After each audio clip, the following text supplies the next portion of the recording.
kelas E ya?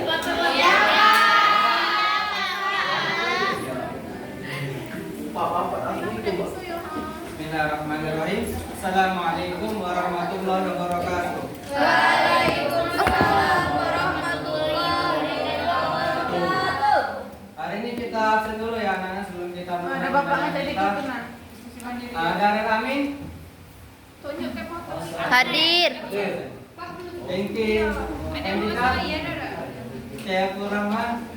Aderi. Davin. Hadir. Fd Adi. Hadir Pak. Nur Hidayah. Hadiro. Rin Handayani. Hadiro. Oke, mungkin sudah masuk semua ya. Baik, di sini mungkin kita mulai dulu ya. Mungkin kita buka dengan pantun dulu. Jalan-jalan ke pasar Cakep.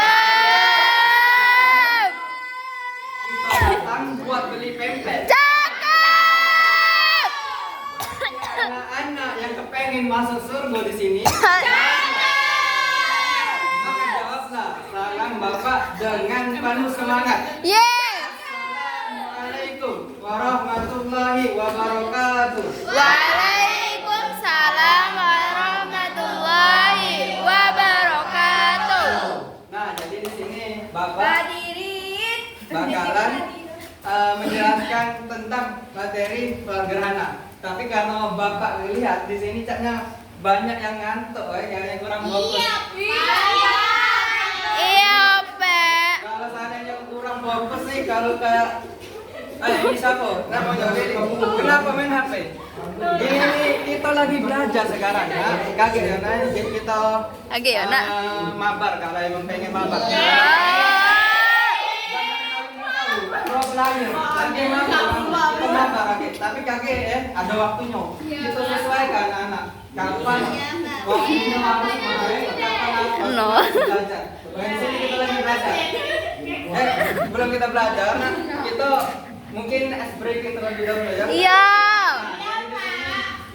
Ice breakingnya, kalau seandainya Bapak bilang tepuk pagi, maka kalian tepuk sekali.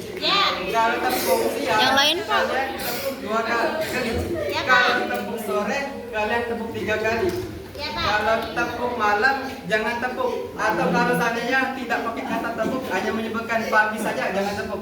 Ya, ya, anak-anak. Cegu. Kelas SMP PAE ini pintar-pintar semua ternyata. Amin. Nah, mungkin kita mulai ya. Tepuk siang. Dihukum ini ya kalau ekor.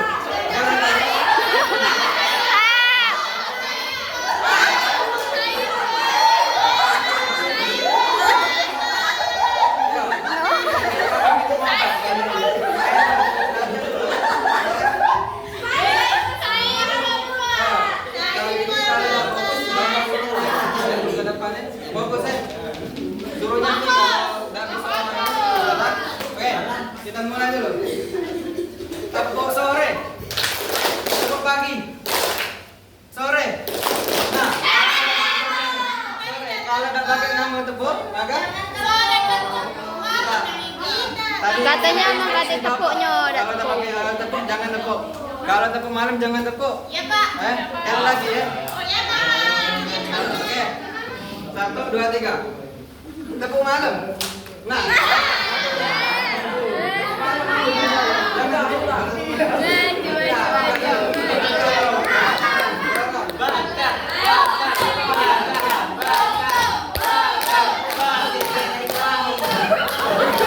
Kita mulai biar cepat ya. Siap. Fokus. Pagi, siang, pagi, sore, tepuk malam. Tepuk malam jangan ditepuk, anak-anak harus fokus. Wow. Ya,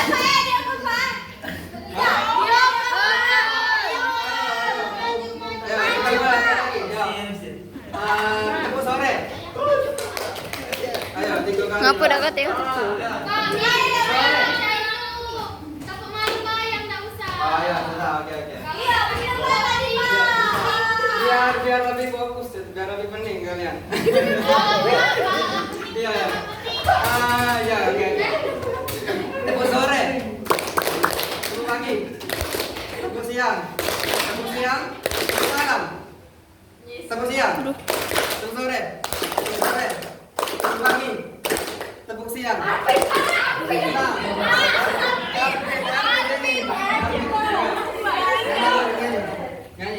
Kita mau mulai dari Kak, kita mulai tadi Kak.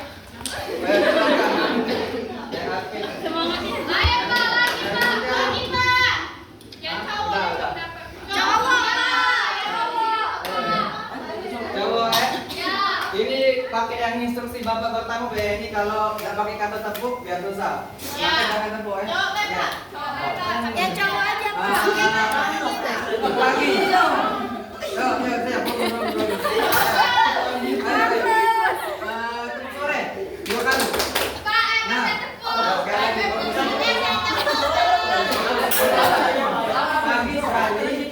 Tapi kalau ada kata tepuk, pagi sekali, sore 2 kali, sore 3 kali. Pagi kayaknya. Ada kata tepuknya. Yo, kalau ada kata Kalau tepuk. malam mereka tepuk. Sore.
Jadi nyanyi di sini kan SMP nyanyi aku tapi diganti huruf O belakangnya biasanya cocok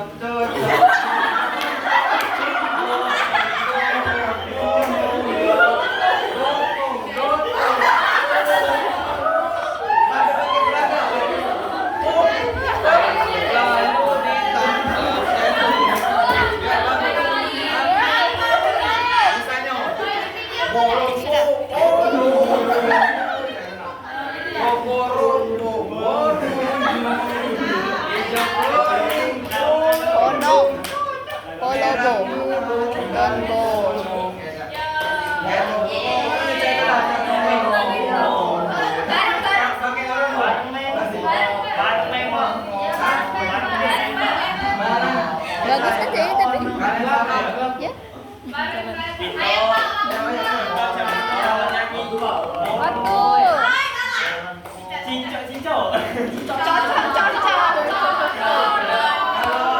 Ini Bapak pilih digoreng yang paling meriah Bapak kasih hadiah.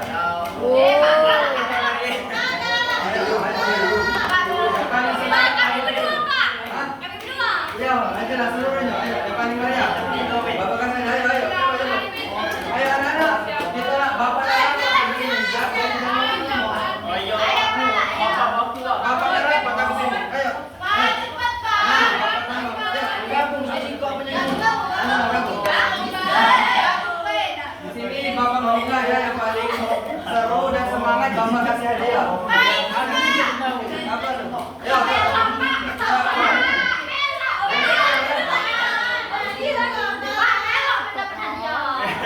Yo, tadi.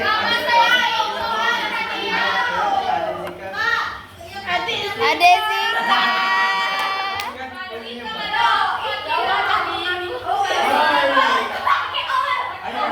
Iya, pakai alat.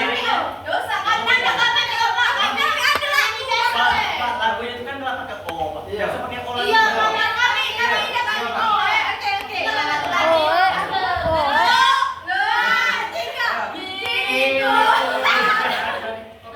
Ayo,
yang kita lakukan ketika sedang terjadi fenomena gerhana. Nah, gerhana ini ada dua. Ada gerhana matahari, Gerhana bulan. Asyam, dan gerhana bulan. Yang ini kusum al-qamar. Nah, jadi di sini ya kita ketika sedang datang fenomena alam. Biasanya kalian ketika datang fenomena alam itu kalian ingatnya kan?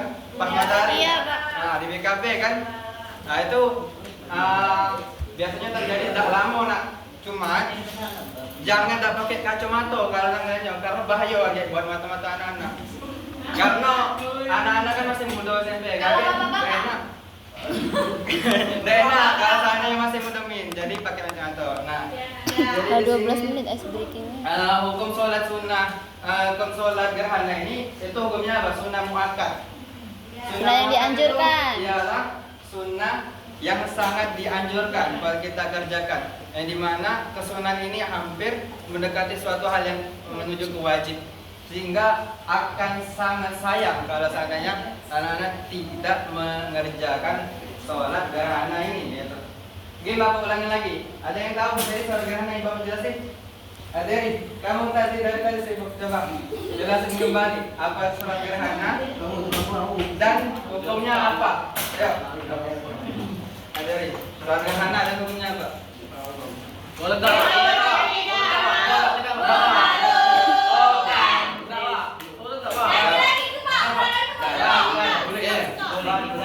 Jadi itu tadi ya sholat gerhana.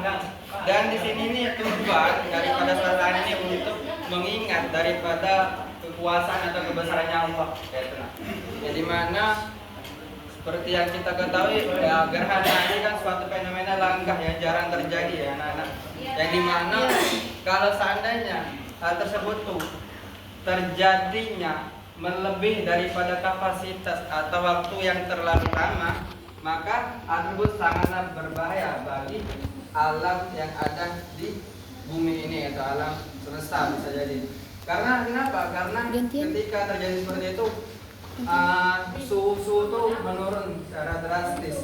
Kemudian terjadinya perubahan alam yang seharusnya kita tuh diharuskan untuk terkena matahari buat menghidupkan tumbuh-tumbuhan dan lain sebagainya. Tetapi karena gerhananya terlalu lama, maka hal tersebut bisa menyebabkan kerusakan pada bumi ini yang bisa menyebabkan orang-orang atau makhluk hidup yang hidup di bumi itu meninggal, mati gitu.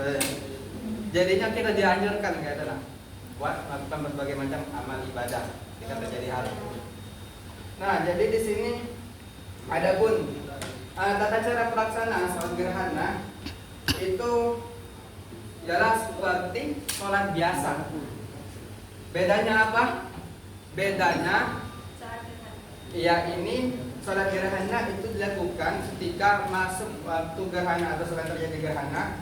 Kemudian bedanya apa? Bedanya itu kita melakukan 2 kali rukuk.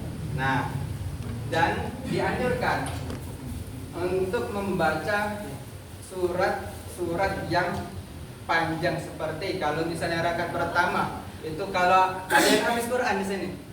Nah, Rara, Pak. Hadiah, Pak. Rara. Nah, jadi kalau di rakaat pertama itu kalau seandainya kita banyak menghafalkan ayat Al-Quran, maka dianjurkan untuk membaca surah-surah panjang. Contohnya baca Al-Baqarah, Yasin sama Al-Muluk atau Al-Baqarah atau Al-Imran. Kemudian nah itu kan mengalami 2 rukuk di 1 rakaat. Jadi ini mungkin Bapak praktiknya di arena. Nah, jadi kalau sekedar teori mungkin tidak tahu. Jadi kita kan ya waktu berniat seperti biasa. Allah, kalau yang nanang disunahkan di mana tangannya? Di sini ya. Allah. Coba ya, mungkin praktik.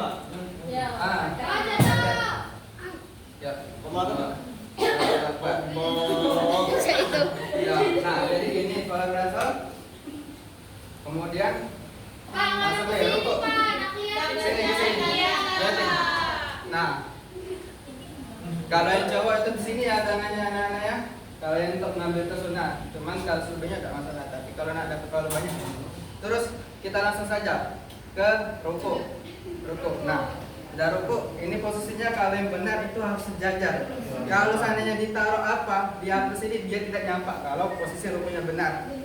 Nah ini kalau Bapak lihat, Enggak. maju dikit, harus sejajar. Doa satu bungku emang. Tadi saya. Doa satu Nah ketika rukuk itu dianjurkan bukan melihat ke depan sini. Kalau kayak ini, jadi kak kita namain tokoan, jadi ngelihat ke arah sujud ketika rukuk. Ke arah sejadah. Nah, kemudian bangun lagi, sami Allah. Tapi tangannya tetap jaini karena setelah rakaat yang benar belum benar kan? Karena setelah kita bangun itu kita melanjutkan baca Al-Fatihah lagi anak-anak. Al-Fatihah lagi kemudian dilanjutkan surat lagi. Nah, itu bedanya. Berarti sudah rukuk itu tidak langsung sujud tapi Enggak, tegak lagi, tegak lagi. Ketika itu kan ini dari posisi itu tadi, bangun. Tetap pakai Allah Akbar, bukan sami Allah. Beda. Akbar. Baca lagi Al-Fatihah sama surat yang panjang. Nah, kemudian rukuk lagi coba. Rukuk. Bangun lagi, sami Allah baru. Sami Allah. Jadi kadang kalau yang Bapak temuin di banyak masjid itu kadang tangan itu kan kayak ini. Jangan ya anak-anak biasa kan tapi langsung karena di mazhab Syafi'i itu kan kita dilarang untuk melebihi gerakan 3 kali ketika kita melakukan sholat gitu. Jadi kalau seandainya sini dihitungnya kayak ini dan dari rukuk. Sami Allah gimana baca ini? Wow. Sudah batal. Jadi cak ini caranya. Sami Allah liman hamidah. Langsung. Nah, kalau masalah kayak ini bebas khilafiyah ulama, ada yang pengen cak ini, ada yang kayak ini. Bebas penting. Tapi kesunahan kalau kami diajari kayak ini. Di sini kalau kami diajari untuk sunnah. Lanjut. Nah, kemudian coba ini sujud. Sujud mana, Pak? Enggak dengan sujudnya kayak ini, Pak. Dengan itu nah. Nah, jadi bedanya antara cowok dengan cewek. Kalau cowok itu tangannya dibuka. Ini. Tapi kalau cewek harus ditutup kayak ini. Beda konteksnya. Kenapa bisa beda? Ya itu tadi kalian tahu sendiri ya. Karena cewek ada itu yang harus kita tutupi untuk menjaga kesucian, kehormatan dia. Nah, untuk yang rukuknya juga jangan sampai menutup di bagian ini. Nah, kebanyakan anak-anak yang Bapak jumpa, yang Bapak temui itu di bagian dagunya terbuka, sama di bagian pergelangannya. Terus di bagian bawahnya nggak bungkus kaki. Itu kesalahan sangat fatal untuk ibadah kita. Karena kenapa? Karena ada yang tahu aurat perempuan? Tahu. Mana? Nah, kalau seluruh maka harus apa? Harus ditutup. Benar, pintar sekali anak-anak, masya Allah. Masya Allah. Sudah, Pak? Sudah tuh, sudah. Selesai sholatnya. Jalan seperti sholat biasa. Nah, terus bedanya apa lagi tata caranya? Nah, untuk niatnya, coba dibaca niatannya. Nah, Sholat apa, Pak? sholat siram matahari ada satu saja. Allah Bapak ini. Iya, nah, apa tuh apa? Bismillah. Bismillah. Pakai bismillah enggak, Pak? Bismillahirrahmanirrahim. Laju Indonesia, boleh. Sholli sunatal kusufi samsi orang salah bentar. Usolli sunatal kusufi samsi rak'ataini mustaqbilal qiblati ata'an bila kita. Nah, jadi sudah dibaca ya. Jadi ini dilafazkan itu menjadi kesunahan yang berupa lafaz yang bukan termasuk daripada kewajiban, tapi dianjurkan. Apa sih yang masuk kewajiban? Dia sendiri seperti kita tahu itu di dalam qalbu, dalam hati. Nah, jadi ketika kita melakukan sholat itu niatnya ketika sedang bertakbir. Nah, itu kan mengangkat berarti dari Allah sampai berniat aku niat sholat sunnah gerhana matahari karena Allah Ta'ala. Jadi sambil takbir sambil niat Pak ya? Iya benar, pintar sekali. Di Allah niatkan Tapi kita kan di susah Pak dalam hati. kalau yang susah untuk niatkan ini diwajibkan untuk 3 hal. Ya ini daripada nama sholatnya, terus jumlah rakaatnya, sama tujuannya, ya ini lillahi ta'ala. Nah itu kewajibannya. Nah, sudah itu selesai kan? Nah terus tuh bedanya sholat ini dengan sholat sunnah-sunnah yang lain ialah dia memiliki memiliki apa? Khutbah. Nah, jadi seperti halnya sholat Idul Fitri dan Idul Adha yang dimana ketika kita selesai melaksanakan sholatnya maka kita harus mendengarkan khutbah dulu untuk mendapatkan pahala yang banyak. Nah, terus kita baca di sini. Mungkin dulu. Terima kasih ya. Beri tangan dulu untuk Nah, sini kita ke fadilah dan tujuannya. Jadi fadilah ini banyak sekali. Yang pertama itu gerhana ini kan dapat dijadikan sebagai momentum. Kenapa bisa jadikan momentum itu momen kebersamaan kita? Untuk apa? Untuk merenungkan kembali tanda kebesaran Allah. Bahwasanya kok bisa sih sistem alam semesta ini bisa terstruktur kayak ini? Siapa kalau bukan Allah menggerakkannya? Kenapa planet-planet ini tidak bertumburan, bisa tertata rapi alam surya ini? Karena adanya Allah Subhanahu wa taala yang menertibkan, menstrukturkan daripada planet kita ini. Nah, kemudian menambah rasa ketakutan. Kenapa? Karena itu tadi yang seperti Bapak jelaskan di awal. Ketika kita mendengarkan itu ya, kalau seandainya itu melebihi kadar waktu yang sebelum-sebelumnya, maka hal tersebut sangatlah berpengaruh pada alam semesta ini, termasuk khususnya bumi. Kemudian ketika itu kesempatan diri untuk bisa mendekatkan diri kepada Allah. Nah, karena itu tadi adanya tambahan zikir dianjurkan, terus itu tambahan sholat, terus itu tambahan untuk bersedekah dianjurkan, terus tambahan untuk introspeksi diri, dan juga mendengarkan khutbah yang berisikan nasihat-nasihat. Nah, situ bakalan mengingatkan kita sebagai reminder ya, untuk lebih mendekatkan diri kepada Allah. Terus dosa-dosa diampuni, sudah pastinya insya Allah jika kita melaksanakan hal tersebut karena Allah Ta'ala. Nah, tujuannya itu dilaksanakan ialah cara lain untuk mengingatkan akan kebesaran Allah, seperti yang Bapak jelasin tadi. Terus yang kedua, meningkatkan ketakwaan dan ketundukan kita kepada Allah Subhanahu wa taala. Kemudian menghilangkan tahayul dan kepercayaan yang salah. Apa itu tahayul? Ada yang tahu tahayul? Nah, tahayul itu apa? Mitos ya. Oke, nah, masuk seperti itu juga. Tahayul itu suatu hal kepercayaan orang awam gitu yang tidak realistis atau bersifat gaib, yang hanya sekedar baru semata khayalan gitu, atau imajinasi yang belum terbukti.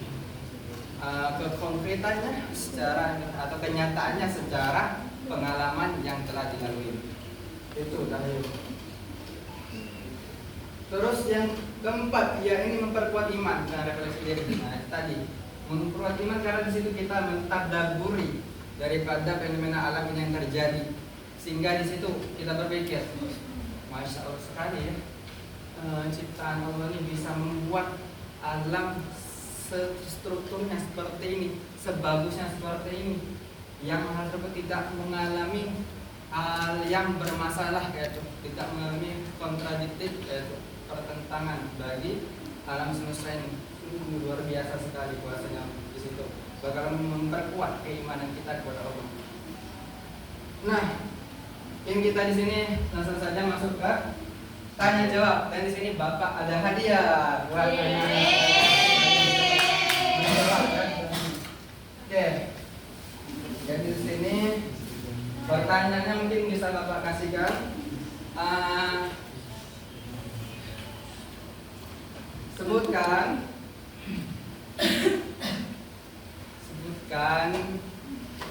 ayo nungguin ya. Jadi sebutkan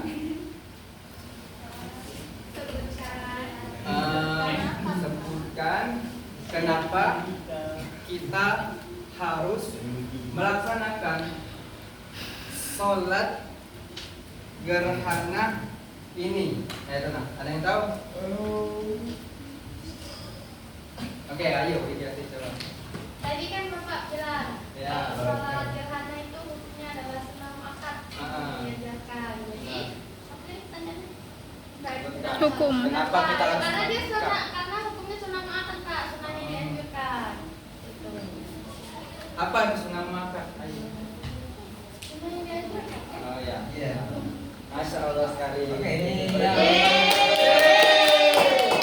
ada dua lagi nih Ini Kak bagi dua. yang bisa menjawab.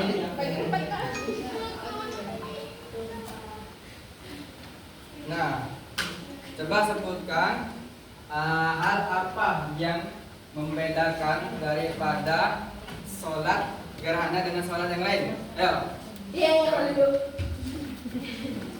ulang coba ya. Siapa Pak yang Zika pertama? duluan tadi. Ya sudah, Zika. Boleh.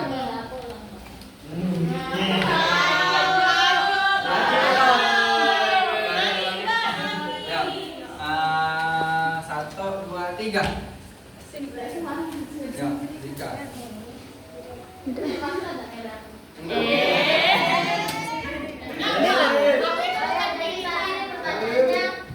Apa yang membedakan sholat gerhana dengan sholat wajib pada umumnya? Itu yang membedakan ya seperti yang Bapak praktekkan oleh saudara Eviadi tadi, itu melakukan 2 kali ruku dan membaca ayat yang diajarkan, membaca ayat yang lebih panjang. Dan sholat gerhana ini kan sunnah muakkad. Kalau sholat kita pada umumnya itu wajib. Dan sholat ini dilakukan pada saat gerhana. Kalau tidak ada gerhana tidak harus sholat. Ya. Lagi dua. Terakhir ya, pertanyaannya. Jadi tadi kan sudah Bapak jelasin terkait tata cara melaksanakannya. Nah, jadi sekarang ada yang tahu di sini hikmah dan tujuan apa kita melaksanakan sholat gerhana itu yang kita dapatkan ketika kita melaksanakan sholat gerhana. Ayo, siapa? Siapa? Eviadi. Ya.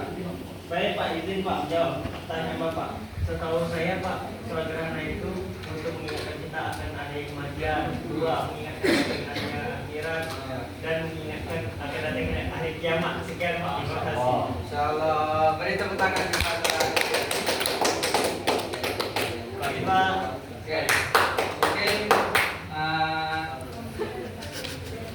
ini saja yang bisa Bapak sampaikan kepada anak-anak sekalian. Lebih dan kurangnya Bapak minta maaf kepada Allah, Bapak mohon ampun. Dan kita sama-sama yang berberkan, marilah kita sama-sama melafazkan lafaz hamdalah. Alhamdulillahirabbil alamin. Oh ya, Bapak kasih bayar ya buat anak-anak sekalian.